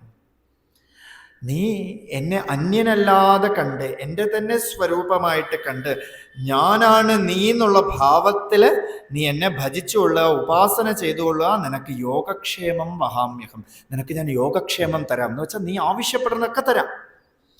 മറ്റത് ഡൂവർഷിപ്പ്, എൻജോയർഷിപ്പ് വെച്ചിട്ടാണ് നമ്മളെല്ലാം ചെയ്യണത്. ഞാൻ ചെയ്യണു, ഞാൻ പടുത്തുയർത്തിയ ആശ്രമം, ഞാൻ പടുത്തുയർത്തിയ മേഖല, ഞാൻ പടുത്തുയർത്തിയ വിദ്യ, ഞാൻ പടുത്തുയർത്തിയ എൻ്റെ ശിഷ്യന്മാര്, ഇങ്ങനെയൊക്കെ ഒരു അഭിമാനം വരും നമുക്ക്. അല്ലെ, ഈ ശരീരത്തിനെ ഇവിടെ പുതയ്ക്കണം, ഇവിടെ ഇടണം, ഇവിടെ സമാധി വെക്കണം, ഇത് ഒക്കെ ശരീരം എന്നുള്ളൊരു ഭാവത്തിൽ നമ്മൾ മാറിയാൽ മാത്രമേ നമുക്ക് അധ്യാത്മം കിട്ടുള്ളൂ. ഒരാള് വലിയ തത്വചിന്തയിൽ പറയാണ്, ആകാശത്തിൽ പോയി ലയിക്കണം ശരീരം, യോഗിക് ശരീരം ആകാശത്ത് പോയി ലയിക്കണം. അപ്പോൾ അടുത്തിരുന്നൊരാൾ പറഞ്ഞു, പഞ്ചഭൂതത്തിൽ ഏതെങ്കിലും ഒന്നിൽ ലയിച്ചാൽ പോരെ, എന്തിനാ ആകാശത്തിൽ മാത്രം ഒരു അഭിമാനം? അല്ലേ? ബാലകൃഷ്ണൻ നായർ സാർ വലിയൊരു മഹാത്മാ, ഇവിടെയൊക്കെ വന്നിട്ടുണ്ട്.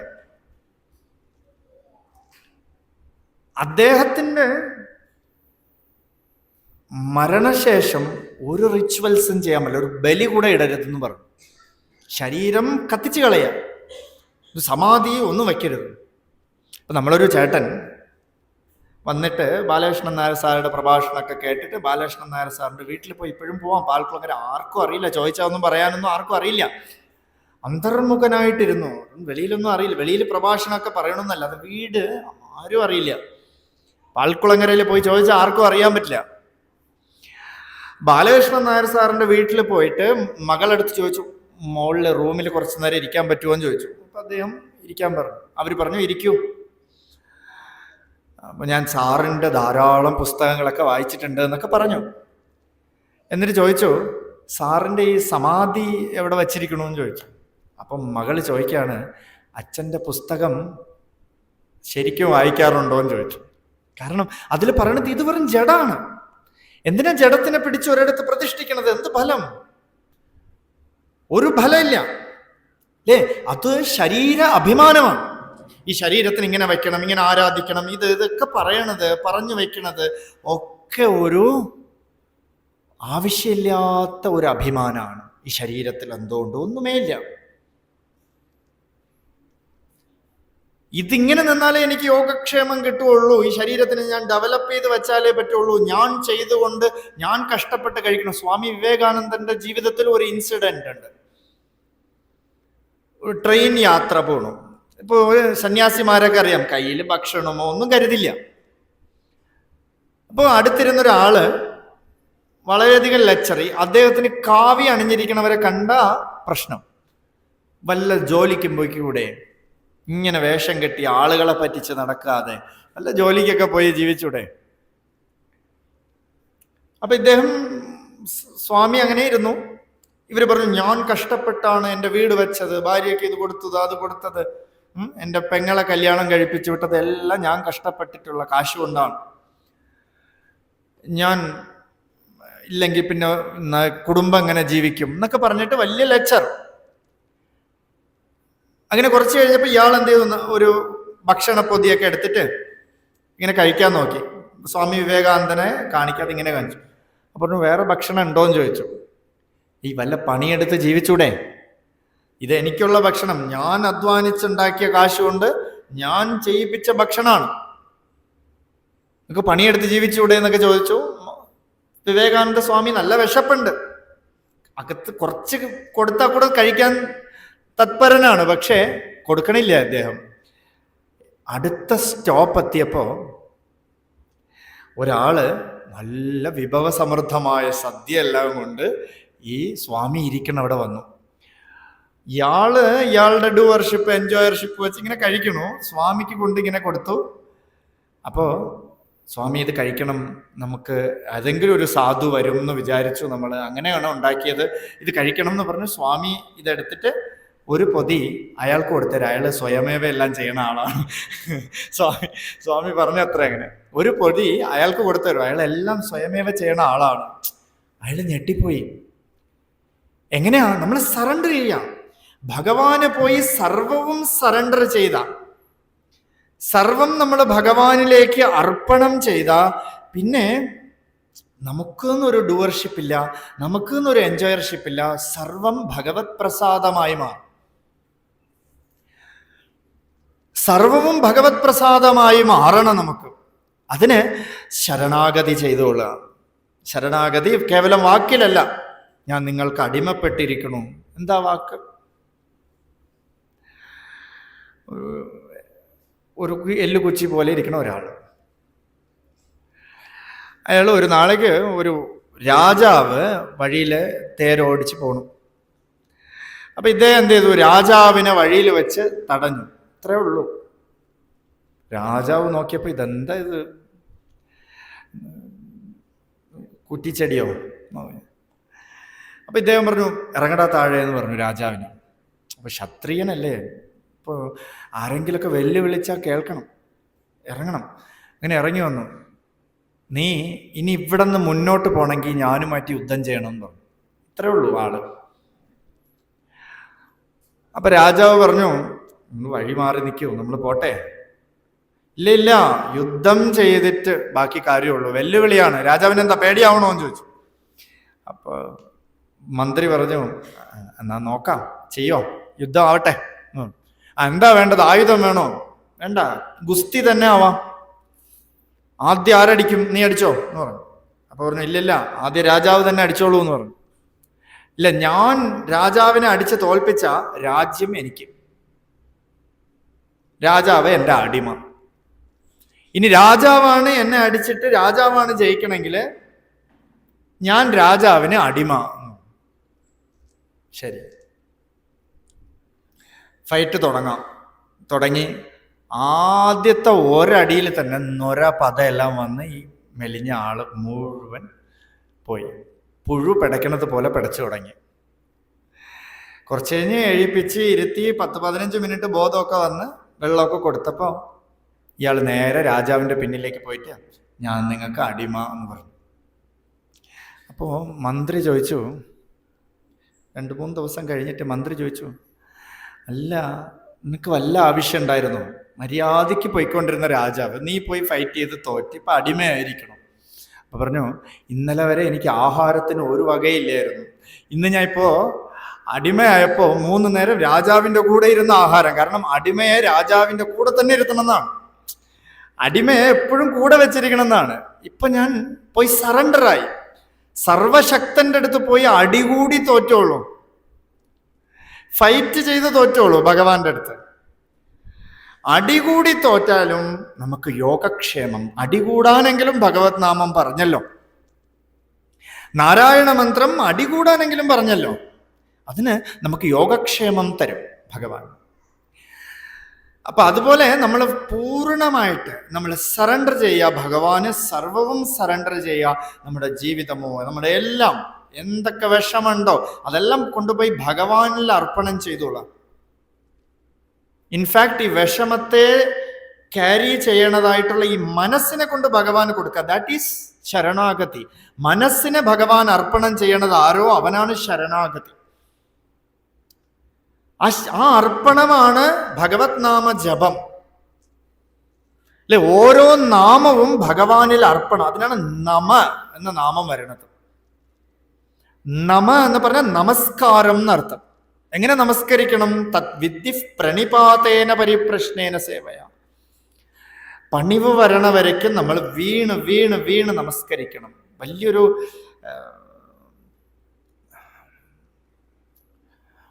വിശിഷ്ടാദ്വൈതത്തിൻ്റെ വക്താവായിട്ടുള്ള രാമാനുജൻ ഇപ്പോൾ ശ്രീരംഗത്ത് പോയാൽ അദ്ദേഹത്തിൻ്റെ ബോഡി മമ്മിഫൈ ആക്കി ശ്രീരംഗത്ത് വച്ചിരിക്കുന്നത് കാണാം. ഒരു അതേ ശരീരത്തിന് കുറച്ച് എസൻസ് ഒക്കെ തേച്ച് അതുപോലെ വെച്ചിട്ടുണ്ട്. ആ രാമാനുജൻ ചെറിയ പ്രായത്തിലെ ഈശ്വരനെ അറിയണം, ഈശ്വര നാമം വേണം, എനിക്ക് ഭഗവത് നാമം വേണം, ഭഗവാനെ കിട്ടണം എന്നുള്ളൊരു വാഞ്ച ഉള്ളില്, ഒരു ദാഹം. ഇദ്ദേഹം എന്ത് ചെയ്തു? ശ്രീരംഗത്ത് നിന്നും സദ്ഗുരു, എൻ്റെ ഒരു ഗുരു ഉണ്ട് തിരുക്കോഷ്ടിയൂർ എന്ന് പറഞ്ഞ സ്ഥലത്ത്, തിരുക്കോട്ടിയൂർ എന്ന സ്ഥലത്ത് തിരുക്കോട്ടിയൂർ നമ്പി ഇദ്ദേഹത്തിൻ്റെ ഗുരു ഇദ്ദേഹത്തിന് ഉപദേശിക്കും. വലിയ ശാസ്ത്രവിത്താണ്, ഇദ്ദേഹം ഉപദേശിക്കുമെന്ന് പറഞ്ഞിട്ട് ശ്രീരംഗം മുതൽ തിരുക്കോട്ടിയൂർ വരയ്ക്കും നമസ്കാരം ചെയ്ത് പൊയ്ക്കൊണ്ടിരുന്നു. ഒരു നമസ്കാരം ചെയ്യും, തലയുടെ ഭാഗത്ത് അടുത്ത കാല് വയ്ക്കും, വീണ്ടും നമസ്കാരം ചെയ്യും. ധാരാളം ദൂരമുണ്ട്. ഇങ്ങനെ പോയി ബെല്ലടിച്ചു. ആരാ? ഞാൻ രാമാനുജൻ, അഭിവാദയെ രാമാനുജ ശർമാനാമഹമസ്മി ഭോ എന്ന് പറഞ്ഞു. ഞാൻ രാമാനുജനാണ്. എന്താ രാമാനുജ? എനിക്ക് ഭഗവാന്റെ മന്ത്രം വേണം, അഷ്ടാക്ഷരത്തിൻ്റെ പൊരുളറിയണം. അപ്പോൾ അദ്ദേഹം പറഞ്ഞു നാളെ ആവട്ടെ പറഞ്ഞു. അങ്ങനെ ഇദ്ദേഹം തിരിച്ചുപോയി, മൈലുകൾ താണ്ടി തിരിച്ചുപോയി.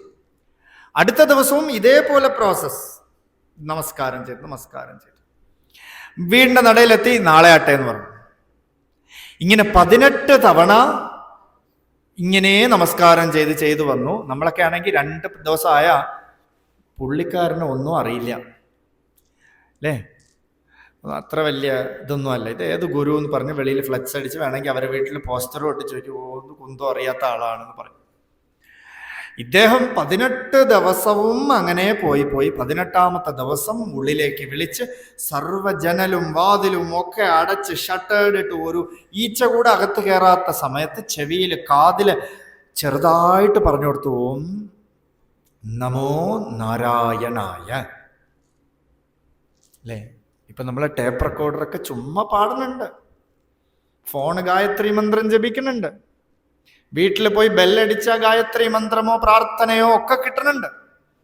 ഇവിടെ ഒരു നാരായണ മന്ത്രം, ഒരു അഷ്ടാക്ഷരം 8 അക്ഷരമായിട്ടുള്ള മന്ത്രത്തിനെ കാതിൽ കൊണ്ടുപോയി പറഞ്ഞു കൊടുത്തിട്ട് ഇതാർക്കും നീ പറഞ്ഞു കൊടുക്കരുത്, ഇതാർക്കെങ്കിലും നീ പറഞ്ഞു കൊടുത്താൽ നരകമാണ് നിനക്ക് ഫലം എന്ന് പറഞ്ഞു കൊടുത്തു. ഇത് കിട്ടിയ മാത്രയില് ചിലരുടെ അടുത്തൊക്കെ നമ്മളില്ലേ, ആരുടെ പറയല്ലേ എന്ന് പറഞ്ഞാ, എന്നിട്ട് ഒരു കാര്യം കൂടെ പറഞ്ഞാൽ മതി, ആരടുത്ത് പറഞ്ഞാലും അദ്ദേഹത്തിൻ്റെ അടുത്ത് പറയുക ചെയ്തെന്ന് പറഞ്ഞാൽ അദ്ദേഹം ഫസ്റ്റ് അറിയും. ഇതാണ് മനുഷ്യരുടെ ഒരു നിയമം. ഇവിടെ രാമാനുജാചാര്യർ എന്ത് ചെയ്തു? നേരെ തിരുക്കോഷ്ടിയൂർ അതേ സ്ഥലത്ത് അഷ്ടാംഗ വിമാനം ഒരു വലിയ ഒരു ഗോപുരത്തിന്റെ മേലെ ഏറി നിന്നിട്ട് എല്ലാവരെയും അങ്ങോട്ട് വിളിച്ചു. ഊർമക്കളെല്ലാം വരുമെന്ന് പറഞ്ഞു. എല്ലാവരും വന്നു. നമ്മളെപ്പോലെ ഇങ്ങനെ മൈക്കൊന്നും വെച്ചിട്ടൊന്നും ആരും വരണില്ലല്ലോ. ഒരു വിമാനത്തിന്റെ മേലെ നിന്നിട്ട് വിളിച്ചപ്പോൾ എല്ലാവരും വന്നു. എന്നിട്ട് ചോദിച്ചു, എല്ലാവരും ജീവിതം കൊണ്ട് തൃപ്തിയാണോ എന്ന് ചോദിച്ചു. കുറച്ച് പേര് തൃപ്തിയാണെന്ന് പറഞ്ഞു. അവരൊക്കെ പൊയ്ക്കോളൂ എന്ന് പറഞ്ഞു. വേറെ ആർക്കൊന്നും തൃപ്തി ഇല്ലല്ലോ, ഈശ്വരന്റെ അടുത്ത് പോയാൽ മതി എന്ന് തോന്നണില്ലേ ചോദിച്ചു. അപ്പോൾ അതെ, ഭഗവാന്റെ വൈകുണ്ഠത്തിൽ പോയാൽ മതി. എന്നാ നിങ്ങൾ പോയി സദ്ഗുരുവിനെ കണ്ട് നമസ്കാരം ചെയ്ത് ഈ മന്ത്രത്തെ വാങ്ങിച്ചുകൊള്ളുക എന്ന് പറഞ്ഞു.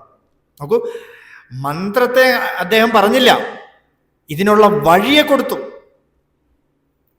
ഇത് കേട്ട് തിരുക്കോഷ്ടിയൂർ നമ്പി അവിടെ വന്നിട്ട് അദ്ദേഹത്തിൻ്റെ അടുത്ത് പറഞ്ഞു, നീ അപരാധം ചെയ്തു പോയി, ഗുരു പറഞ്ഞ വാക്കിനെ നീ ഹനിച്ചു, നിനക്ക് നരകം കിട്ടും എന്ന് പറഞ്ഞപ്പോ രാമാനുജൻ പറഞ്ഞൊരു വാക്ക്, എനിക്ക് ഒരുത്തന് നരകം കിട്ടി, മറ്റുള്ളവർക്കെല്ലാം സ്വർഗം കിട്ടുമെങ്കിൽ അത് ഞാൻ നല്ലപോലെ സ്വീകരിച്ചു കൊള്ളാമെന്ന് പറഞ്ഞു. ജ്ഞാനികളെല്ലാം അങ്ങനെയാണ്. ജ്ഞാനികളെല്ലാം ലോകാ സമസ്ത സുഖിനോ ഭവന്തു, ലോകത്തിലുള്ള മുഴുവൻ ജീവജാലങ്ങളും സുഖമായിട്ടിരിക്കണം. തർക്കമേ ഇല്ല. കോഴിയെ കഴിച്ചാൽ എന്താ, ആടിനെ കഴിച്ചാൽ എന്താ, തർക്കമേ ഇല്ല. സർവജന്തുക്കളും ജീവജാലങ്ങളും ഒക്കെ സുഖമായിട്ടിരിക്കണം, സൗഖ്യത്തോടുകൂടി ഇരിക്കണം. എങ്ങനെയാ സൗഖ്യത്തോടെ ഇരിക്കുക എന്ന് പറഞ്ഞാൽ, ഒരു കല്ലില് നമ്മൾ ഈശ്വരനെ കാണുന്നു അല്ലേ? ഒന്നും ചെയ്തു തരാനില്ല കല്ല്. പക്ഷെ മനുഷ്യൻ എന്തൊക്കെ ഉപകാരം ആൾക്കാർക്കൊക്കെ ചെയ്തു കൊടുക്കണു. അന്നദാനം കൊടുക്കണു, സഹായം ചെയ്യണു, വീണ് കിടന്നാൽ എടുത്തിട്ട് ഹോസ്പിറ്റലിൽ പോണു. എന്തുകൊണ്ടും മനുഷ്യനെ നമ്മൾ ഈശ്വരനായിട്ട് കാണുന്നില്ല. മനുഷ്യന്റെ ഉള്ളില് നമ്മൾ ഒരു കല്ലിലൂടെ ഈശ്വരനെ കാണുന്ന പോലെ തൊട്ടടുത്ത വീട്ടുകാരനെ ഈശ്വരനെ കാണാത്ത എന്താ?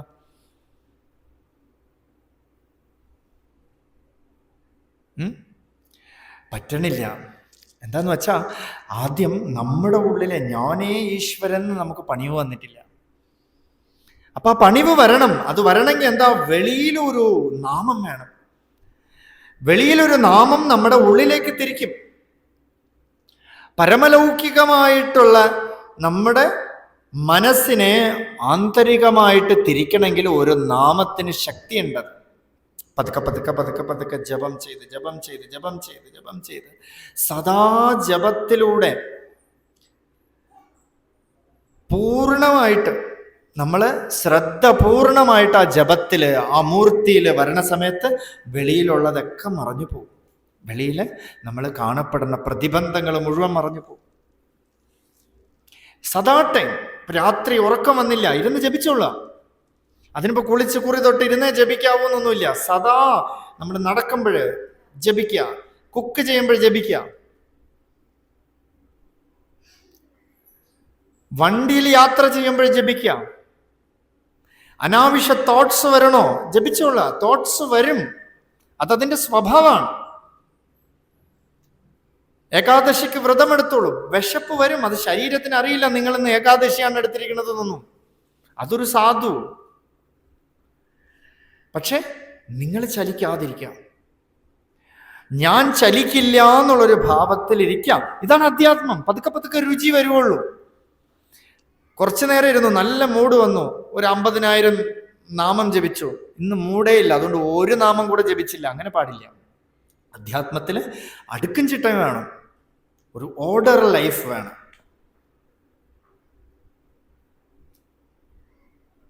അപ്പൊ ഈ മന്ത്രം നമ്മളെ ഒരു വസ്തുവിലേക്ക് കൊണ്ട് എത്തിക്കും, ഒരു ഓർഡർ ലൈഫ്. അതിനാണ് സന്യാസം പറയണത്, ഓർഡർ ലൈഫ്. ആർക്കൊക്കെ ഓർഡർലി ലൈഫ് ഉണ്ടോ അവനൊക്കെ സന്യാസിയായി. ന്യാസം. ഒരു സംശയവും വേണ്ട, സദാ ഈശ്വര ചിന്ത. ബോറടിക്കണമെങ്കിൽ വേറെ മാതിരി. ഒരേ ടൈം ഇരുന്ന് ജപിക്കുക. ബോറടിക്കണുണ്ടോ? കിടന്നിട്ട് ജപിച്ചോളൂ. നടന്നിട്ട് ജപിച്ചോളൂ, പാചകം ചെയ്യുമ്പോൾ ജപിച്ചോളൂ, ഭഗവത് മന്ത്രം ജപിച്ചോളൂ, ഭാഗവതം പാരായണം ചെയ്തോളൂ, ഭഗവത്ഗീത പാരായണം ചെയ്തോളൂ, ഇഷ്ടമുള്ള പാട്ട് കേട്ടോളൂ. സദാ ഭഗവാന്റെ ചിന്തയിലൂടെ ടൈം പാസ് ചെയ്യണം. അല്ലാതെ ടൈം പാസ് ചെയ്യരുത്. നമ്മൾ ടൈം ഭഗവാനിലൂടെ പാസ് ചെയ്യണം എന്നല്ലാതെ ഏതോ ഒരു നേരം പോക്കൊക്കെ വന്ന് ഒരു വേദാന്ത ശ്രവണം കേൾക്കാം, ഒരു പ്രഭാഷണം കേൾക്കാം, ഇങ്ങനെ വേണ്ട നമുക്ക്. അതുകൊണ്ട് നോ യൂസ്. പക്ഷേ നല്ല കഥകൾ കേട്ട് ഭഗവത് ആരാധന ചെയ്ത് ഭഗവത് ആനന്ദത്തോടു കൂടി നാമം ജപിച്ച് നാമസങ്കീർത്തനം ചെയ്ത് ഒരു ദിവസം നമ്മൾ തീർത്തു നോക്കൂ. സ്വപ്നം, സുഖം, ഉറക്കമായിരിക്കും. നല്ല ഉറക്കം കിട്ടും, ഡീപ്പ് സ്ലീപ്പ് കിട്ടും. രാവിലെ ഇരുന്ന് ചിന്തയാണ് ഇങ്ങനെ, എന്തൊക്കെയാ ചിന്തിക്കുന്നതില്ലേ. പോരാത്തതിന് കാശ് കൊടുത്തൊരു മെഡിറ്റേഷൻ ക്ലാസ്സിൽ പോകും, പറയും നല്ല പോലെ കണ്ണടച്ച് ചിന്തിച്ചോളൂ. ഇന്നലെ രാവിലെ തൊട്ട് രാത്രി വരെ എന്ത് ചെയ്തു? ഒരെണ്ണം പോലും ഒരു പടിയുള്ള ഒന്നും ചെയ്ത് കാണില്ല. നമ്മൾ ഏതെങ്കിലും ഗുണമുള്ള ഒരു വസ്തുവും നമ്മൾ ചെയ്ത് കാണില്ല. അതിനെ തിങ്ക് ചെയ്ത് വീണ്ടും പോയി. അപ്പൊ ചിത്തവൃത്തികളെ ഇല്ലാതാക്കുക, അതിന് ഭഗവാൻ, ഒരു ഹയർ പ്ലെയിൻ നമുക്ക് ആവശ്യമാണ്, ഒരു ഗുരു നമുക്ക് ആവശ്യമാണ്, അല്ലേ? ഒരാളുടെ കീഴിലാണ് നമ്മൾ വർക്ക് ചെയ്യുമ്പോൾ നമുക്ക് അഹങ്കാരം വരില്ല. എപ്പോഴും അധ്യാത്മത്തിൽ ഒരു ഗുരു എന്തിനാന്ന് വെച്ചാൽ നമുക്ക് അഹങ്കാരം വരാതിരിക്കാനാണ്. ഇപ്പോഴുള്ള അധ്യാത്മത്തിൽ ഗുരുവേ അഹങ്കാരമാണ്. ഞാൻ ഇത്ര വലിയ ഗുരുവിൻ്റെ ശിഷ്യനാണ്. അങ്ങനെ അഹങ്കാരം വരും. വന്നാൽ എന്ത് ചെയ്യും? ഒന്നും ചെയ്യാൻ പറ്റില്ല, വേസ്റ്റഡ് എന്ന് പറയാൻ പറ്റും. മറ്റത് എന്നെ നിയന്ത്രിക്കാൻ ഒരാളുണ്ട്, ഈ ഒരു ഭാവം അവൻ അഹങ്കാരത്തിനെ പതുക്കെ പതുക്കെ ഉന്മൂലനം ചെയ്യില്ലേ. അവർ നെഗറ്റീവ് പറഞ്ഞ് നമ്മളെ പോസിറ്റീവ് ആക്കിക്കൊണ്ടിരിക്കും.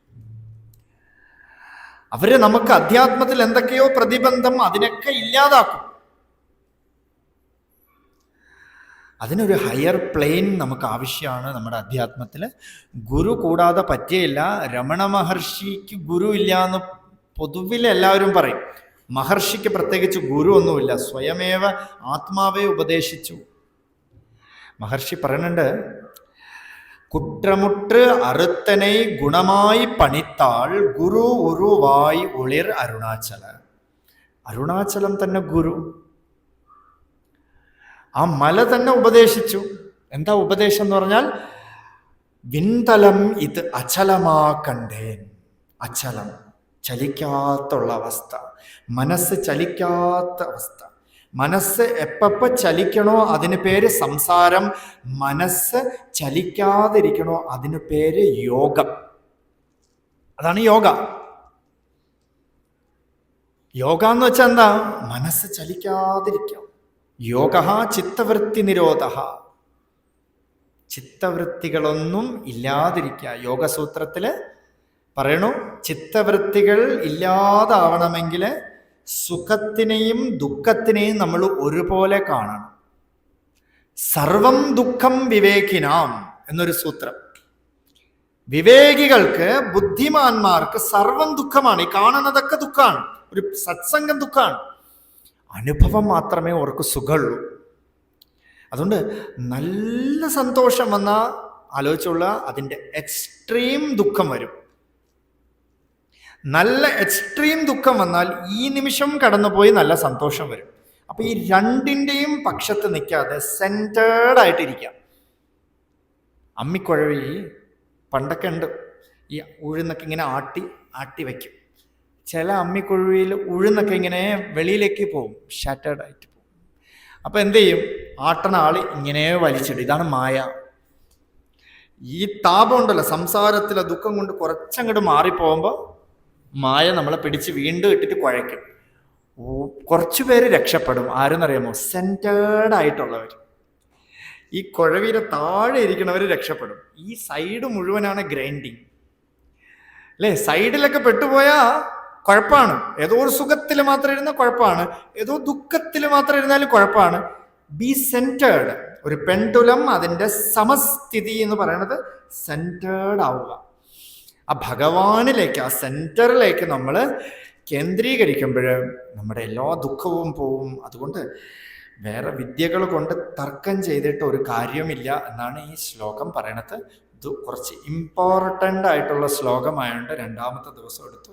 ഇനി മൂന്നാമത്തെ ദിവസം വന്നിട്ട് നിങ്ങളോട് ചോദിച്ചാലും ഒന്നും പറയില്ല എന്നറിയാം. എന്നാലും എൻ്റെ ഒരു തൃപ്തിക്ക് 2 ദിവസം അത് വെച്ചു. രമണ